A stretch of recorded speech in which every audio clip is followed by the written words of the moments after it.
نايمة في سابع نومة وقافلة عليا باب أوضتي وعادي. لقيت بابا بيفتح الباب وبيشوط الباب برجليه.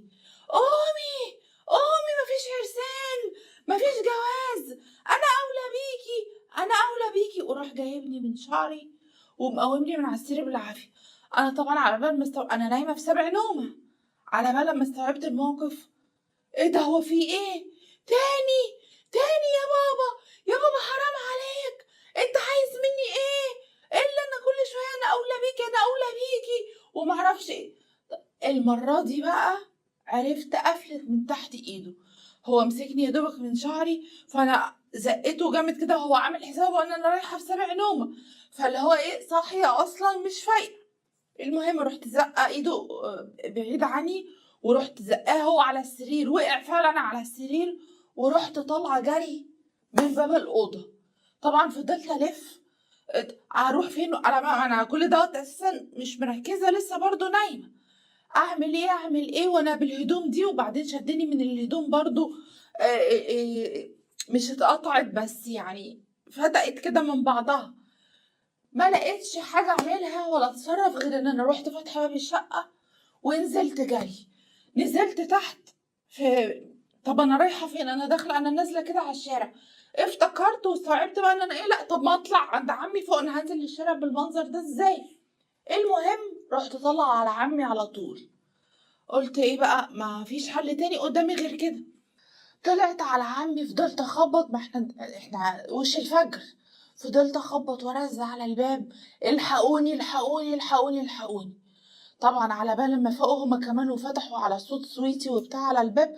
بيت الحمد لله ان هو بيت عيله.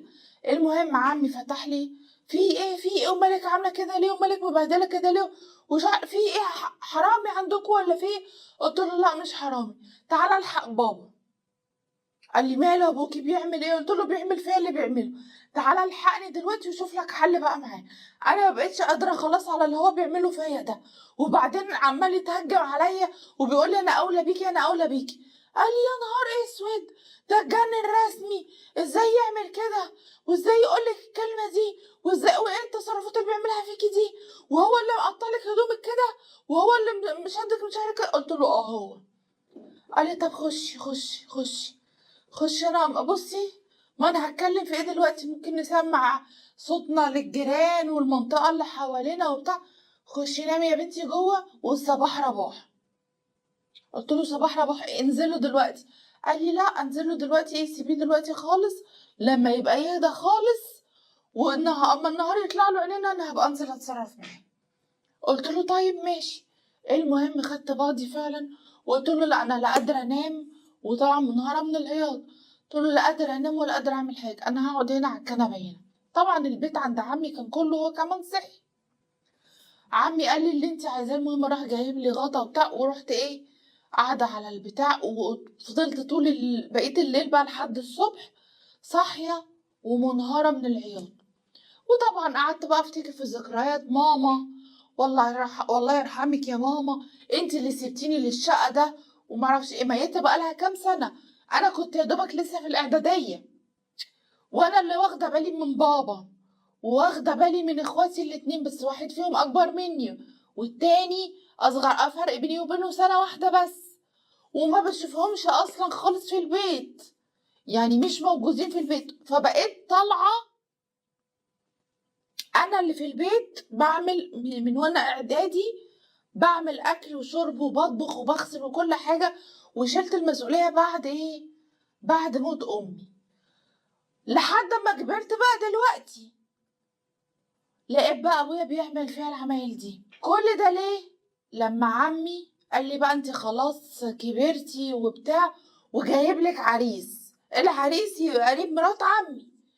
فطبعا انا ما صدقت بقى ان ايه، هتجوز بقى، وانا نفسي اتجوز بقى واترحم من الشقه اللي انا شقيانه ده، غسيل وطبيخ، وعشت دور من وانا صغيره مش دوري اصلا. يعني ما عشتش لا طفولتي ولا حسيت بحنان الام. وبابا طول النهار والليل يطلب في طلبات واعملي وسوي واطبخي ونضفي وعملتي ده وما عملتيش ده. وهي دي الحياه اللي انا كنت عايشاها لحد ما عمي جاب لي العريس ده.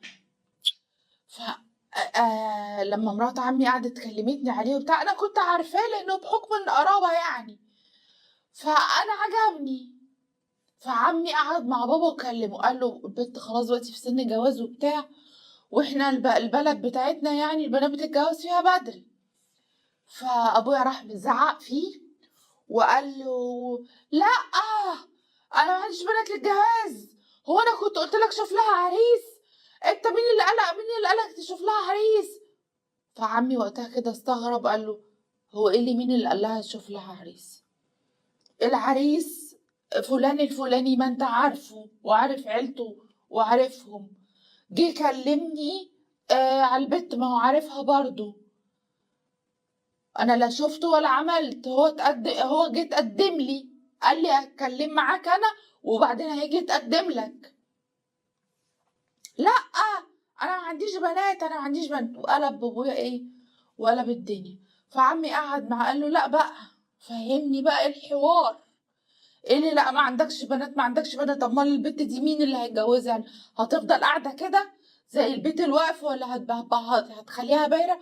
هو كده انا ما عنديش بنات للجواز. وقفل ايه الحوار مع عمي قال لي وقتها خلاص يا بنتي اهدي اما اشوف بقى ايه هو عايز ايه بالظبط، ايه اللي في دماغه يعني. ده كام عريس يتقدم لك قبل كده وهو يرفض، وانا بقى عرفت من بره ان فلان ابن فلان اتقدم لك، وعرفت مرات عمك برضو عرفت من واحده جارتنا ان ابنها اتقدم لك. فانا بصيت لعمي كده قلت له ايه ده، انا ما اعرفش حاجه عن الناس دي كلها. قال لي يا بنتي ما انا برضو ما اعرفش، ولا كان بيقول لي ولا كان بيشورني ولا بياخد رايي، ده بيرفض العرسان من بره بره. لحد ما اتقدم بقى العريس الاخراني اللي هو عمي جايبه ده، وكلم ابويا، وفي نفس اليوم لقيت ابويا بقى ايه بيصحيني من النوم، مفيش عرسان، انت مين قالك توافقي؟ انا قلت انت انا اولى بيكي ومعرفش ايه وبتاع، وقلب الدنيا. وطبعا لما بقى يعني بنت بقى عند عمي، دماغي بقى جابت كل السنين اللي فاتت دي كلها، وانا عايزه اتبسط وعايزه افرح وعايزه ابقى عروسه وعايزه اخلف وعايزه اخد بالي من جوزي وعايزه يبقى ليا حياه.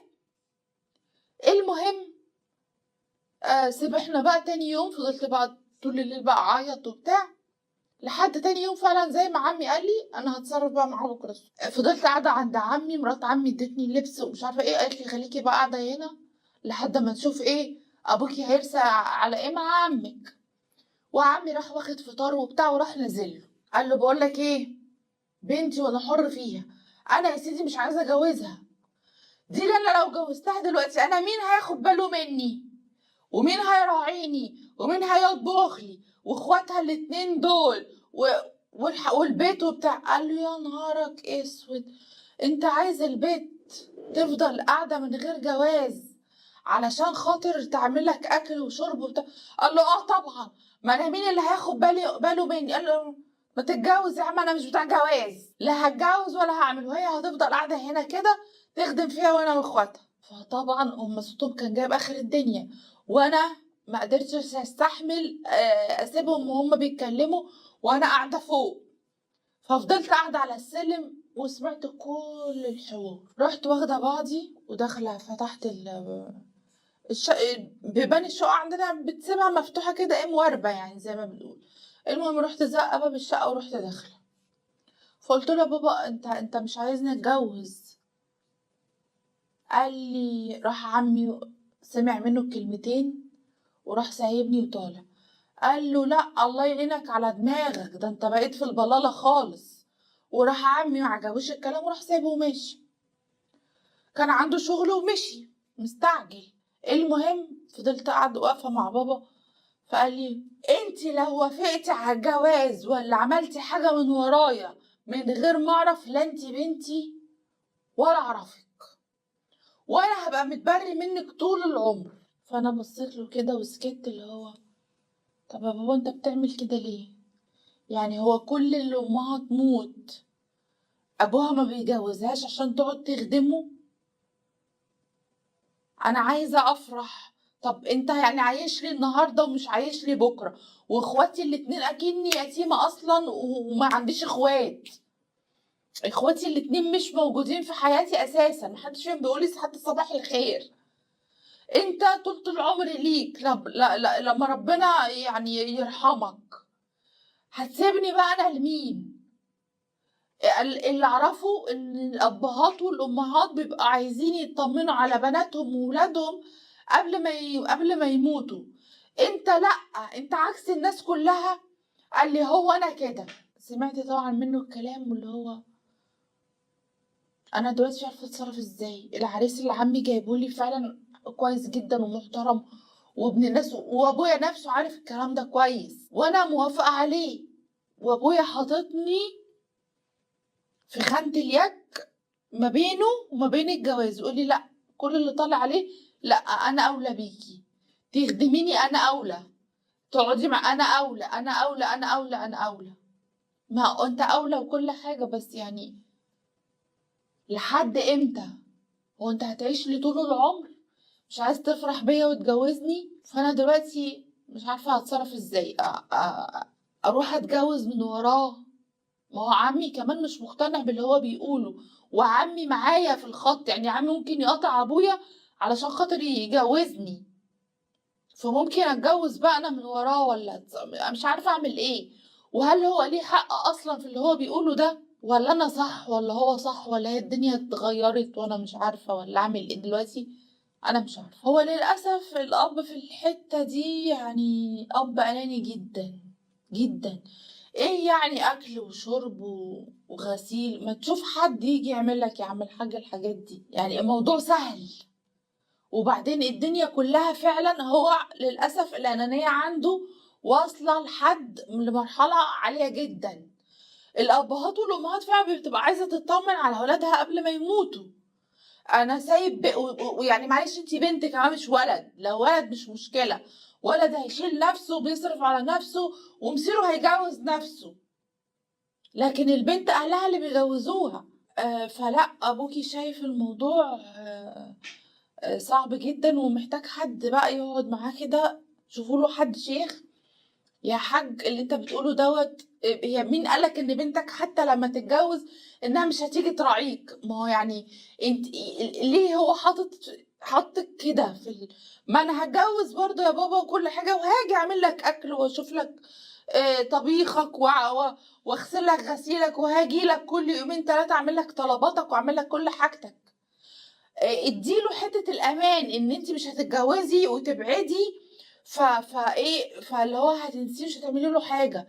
لا، انت ابويا واولى بكل حاجه طبعا، وقبل اي حد في كل حاجه، وهعمل لك كل اللي انت عايزه. ده انا هاجي اعمل اكل عندك ونطبخ وناكل سوا انا وانت، وجوزي يبقى يجي يتغدى معانا.